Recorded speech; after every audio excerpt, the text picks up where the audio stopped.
Steve Howe, brought to you by the United States Army Reserve, and I'm Alison Steele, the Nightbird. That's Steve Howe, and the cut is Beginnings from his album, and it's very appropriately titled. Steve's album, Beginnings, marked the beginning of a whole new era for the members of Yes, and I'm really thrilled to have Steve sitting in the studio with me today. Steve, you were the first of the solo albums. Did that make you nervous about it more than usual? Not especially. I found once I'd finished it, I think I was more apprehensive while I was making it about finishing it. You know, I think when I knew it was going to come out, it was out of my hands then. So I thought they'll do what they'll do with it. You know. I remember last summer when you were here, and everybody, you know, I talked to you about it, and everybody was doing an individual album. Everybody was working like little beavers on their own. Right. And you came in first. Was that something that just happened that way? Well, based on the fact that I started first. When we finished the winter tour, we did, what year was it now? 74. We came back, and a lot of the guys, a few of the guys were on holiday and things. I just, about 3 weeks into January, started working on it. When you were doing the album, did you? Well, I have a picture, for instance, of you working on it and going and saying, John, come over, listen to this. How does this sound to you? Or, Chris, what do you think of this? Did that work? Did you do that? Or I had the same sort of premonition as you, really. I imagined that would happen. But it didn't? And it didn't happen quite to the same extent, but mainly not with the two people you've mentioned, as much as because Alan and Patrick were playing on the record, they were sort of available, and I sort of kind of cornered them and said, come on, get into this with me. And Patrick, to a lesser extent, on a sort of day-to-day working thing, but for the first month or two, Alan was around a lot. So he, you know, it was easy to ask him things. Patrick is hard to nail down at any time, isn't he? Yeah, but he did jump on a plane occasionally and come across, do things. But I really got quite a lot out of John anyway before I started it, because he knew all the songs anyway. Or most of them, except for the couple of new ones that were on it. So it was sort of, it was easy to talk to John initially about it, and with Chris starting at the same time, you know, he was, you know, one part of the country and I was another. I was totally in London, he was sort of totally at home. So all the time in between the tours, Chris and I were both working and simultaneously. So suppose all 5 albums are out. So we're projecting them as a hypothetical. Or a mythical situation, hopefully mythical. Nice. It's all right, one album out of the 5 becomes a huge hit, number 1 album. Yeah. And the rest of them are okay. Yeah. What do you think that might do to the interaction of the group? Well, it'll be very interesting, because I think, you know, it'll be more of a test for that person to see, you know, to make sure they'll have to look at themselves and say, am I still doing as much for Yes as I like to and should do, and things like that. On a sort of, it might hit their ego and they might think, wow, you know, this record's really gone.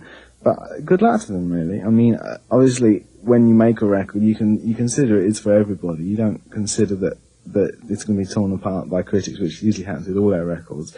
So, you know, you're in a different sort of zone. As I say, when you finish it, you give it to them, you say, you know, you fed it to the fish, if you like.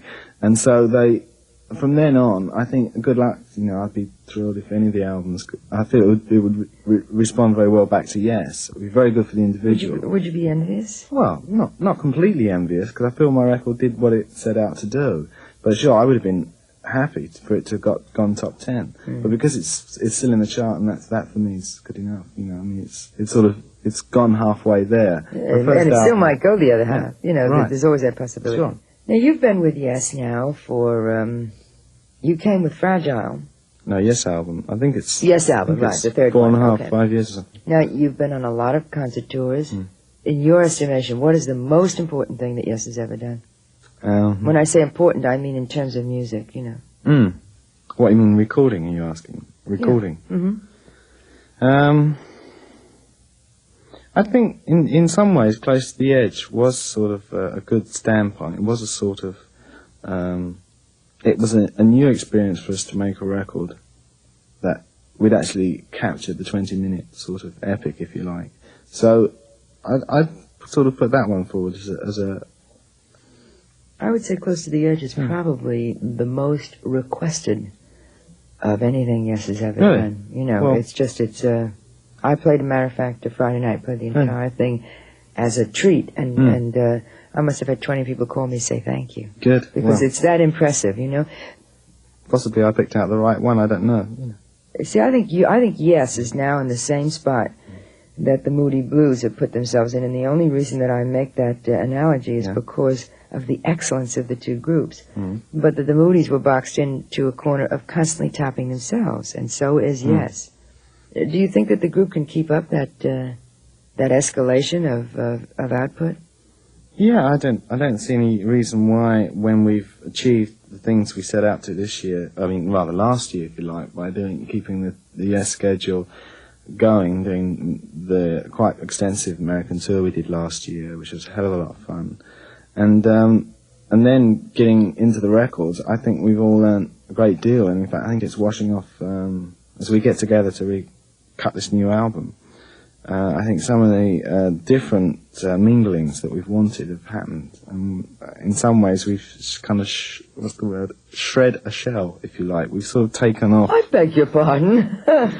we've sort of taken off an outer barrier, if you I won't like. even attempt that one.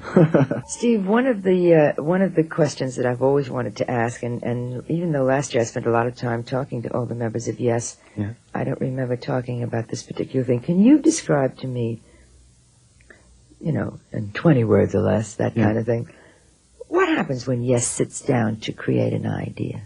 What does it sound like?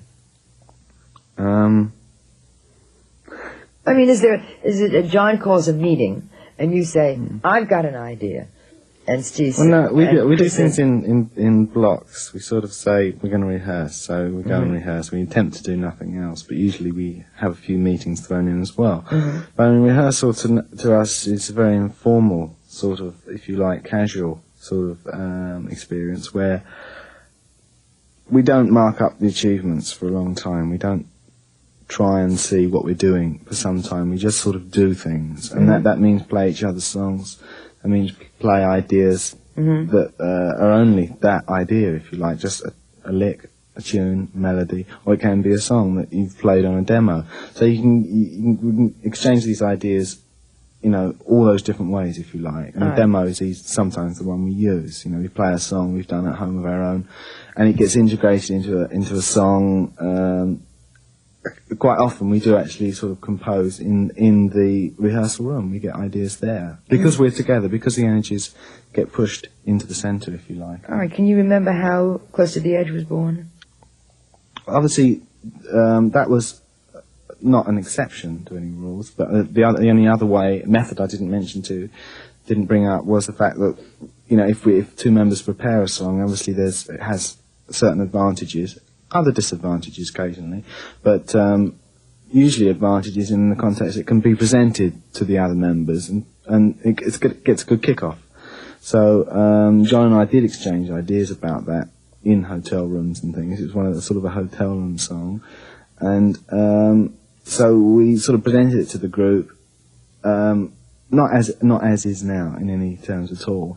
The chorus is the main parts of it, and then the musical structure was the arrangement, and that was done by all of us together. So, you know, that's how it is, or how it can be. It sure is marvelous. That's how it is. Our guest today has been Steve Howe, and this is Alison Steele, the Nightbird.